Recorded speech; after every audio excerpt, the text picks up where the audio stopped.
সমস্যা? আচ্ছা, কিসের সমস্যা? কি আর বলবো দাদা, আমি গত বছর ধান করেছিলাম, একদম ভালো হয়নি। এত কিছু সার ওষুধ দেওয়ার পরেও ধানের ফলন ভালো হয়নি। ওই একই কেস এবারও হয়েছে। তার উপরে আবার মাজরা প্রকার আক্রমণে প্রচুর সাদা শীত বেরিয়েছে। ও তা এই এই সমস্যা? হ্যাঁ হ্যাঁ, আরামদায়ক। বলো তো এখন আমি কি করি? আরে কোনো চিন্তা করতে হবে না, আমি তো আছি, বুঝলে? তোমার কোনো চিন্তা নেই, তুমি কোনো চিন্তা করো না।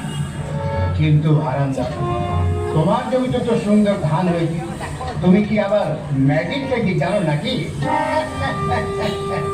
রমেনদা, তুমি আমাকে হাসালে রমেনদা। আরে চাষ কি আর ম্যাজিক করে হয় নাকি? এই যে দেখছো সুন্দর বলিষ্ঠ ধান গাছ, বেশি সংখ্যক পাশ কাঠি,